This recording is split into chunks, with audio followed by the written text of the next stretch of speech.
Okay, so if you finally get an offer, and you can join a company, so onboarding. So onboarding, which means the first 3 to 6 months after you join a new organization, and this is actually pretty tricky. And actually, I would say this is actually kind of foundation of your career in that particular organization, because you know how important the first impression is actually so important. Okay, so once you have very good first impression, you're almost like 50% done for your success in that company. So in order to have a smooth onboarding, so there are a few things you can definitely do, right? So number one will be untrust, right? So untrust from your manager and untrust from your peers. Okay, so again, right? So once you join a company, right? So when you were starting working with the managers, so what a manager wants you. So number one, they want to see you motivated. So they want to see basically you show your motivation to working hard. Number one, right? Number two, accountable. So if I give you a task, can I trust you? How much effort I have to provide to you? How much time I have to spend to audit your work? How much handhold time I have to spend you to bring you up? So those kind of things is actually you have to be basically showing you are motivated and also you are accountable. Any task manager gives to you, you have to working hard on it. So this is actually first things you have to keep in mind, right? And also for the peers, right?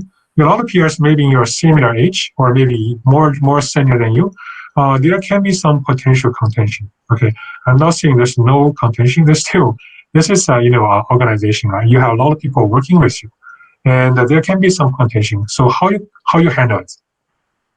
So typically for the peers, right, you have to offer, because once when you're junior, when you're new, honestly, other people you think about, right, you're more senior people, they are 100% giving.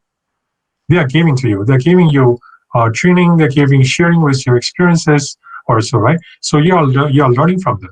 So there's no free lunch. So you have to think about what I can offer. I may help them to do some dirty work, right? I may help them to prepare something. I may help them basically preparing slides. And also, right, that's the thing. So you have to looking around and thinking, so what you can offer so people can offer you. And also people likes people who can learn fast. So if people are willing to teach you, pay attention, right? Going to them with a preparation. So one thing I have noticed is that if you're going to asking questions to a senior people without preparation, you won't have very good results. So go to any senior people with preparation before you asking their help, asking for their questions. Okay, so that's kind of like building up the trust. So once you have the trust, and then everything will be smooth. So you can think of one thing, right? If I'm a senior person and you're a junior, I have been helping one. If you just come to me, I never helped you before, right?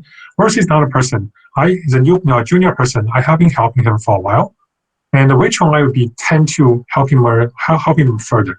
I can guarantee you, if you already have my trust, and also I have been helping you in the past, I'm actually willing to help you further. That's kind of momentum of helping us. Okay, I'm helping you. I know I can trust you. We already have some relationship, so they will continue helping you further. So that's actually really important. So before you're reaching out to people for the first time or second time, basically making sure you can basically earn their trust. Whatever things you have been asking them is actually relevant. Okay, so this is one thing very important. Again, learn and reach out for help. This is super important. Don't basically say, hey, this is something I want to go back home to reading books. It's going to be really slow. Okay, so for the first 1 to 3 months, it's just so important. Okay, so try all the resources, building up your foundation and under trust, and reaching out to helping yourself to ramp up. So typically, some organizations they will assign you, right? Some they call onboarding buddy, or they call the maybe some mentors, right? Mentorships. So utilizing all the resources, reaching out to your peers, your friends, and helping you to establish the foundation. And also when you join, right, just be humble, be respectful, right? So I think that's very common sense. I don't want to spend more time on it. One trick I want to share with you guys is actually I call the follow-up. So follow-up is so important to earn trust. So, for example, your manager is asking you, hey, there's a program, there's like a automation software. This is your assignment, right? He gave you maybe 1 week's job, right? 1 week. This is his expectation. Do you have to wait until end of the week in order to feeding back to him? No, don't do that. Okay.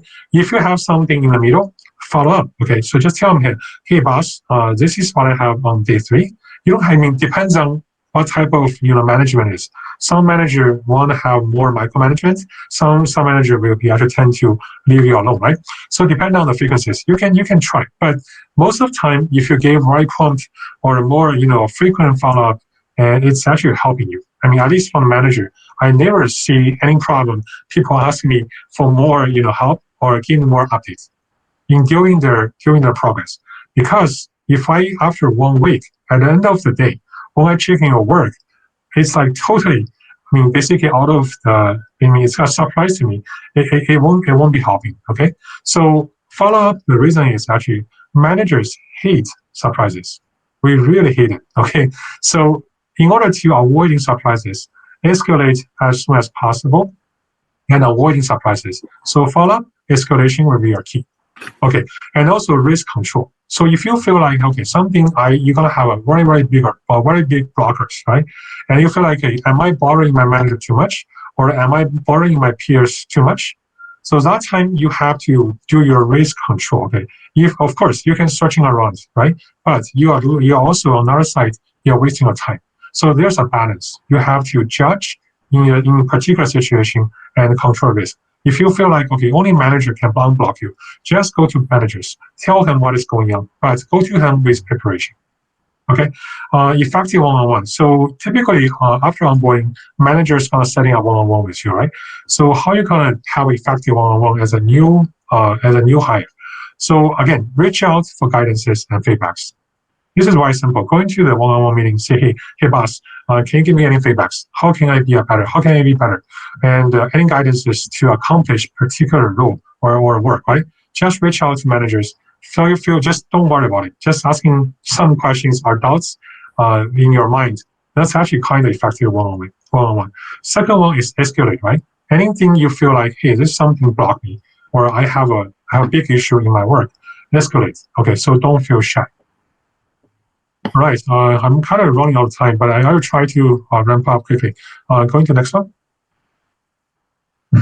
Yeah, so one thing actually is blind spot, right? So when you join, you will feel like, hey, why this senior person, they don't listen to me? Or when I ask them question, why the question I'm asking, they don't even catch the point, why they don't understand my question?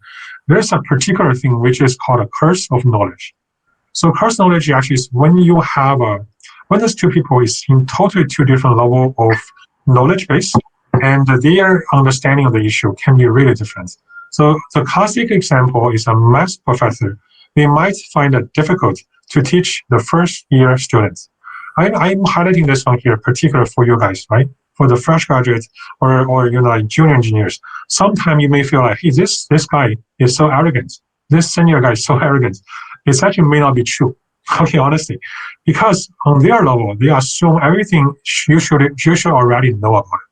So when they talk to you, right, they give you something you probably feel like, okay, these things I don't even understand a single word he's talking about. It's not because he don't want to help you. It's just because the level differences making him have a blind spot. So once you go into this situation, break it down. Okay, break it down, asking the questions which you think he will easier for them to understand, and telling him, hey, where I'm coming from. So break it down and avoiding the blind spots. And even the people who is actually really arrogant, still be humble, be respectful. So this can help you. I think that's all, right? I think that's all my slides is. There may be one slide. Yeah, this is I can pass the slides. This is one thing particular for Amazon. Amazon have we call the leadership principle. There are 14 rules, which is really particular for Amazon.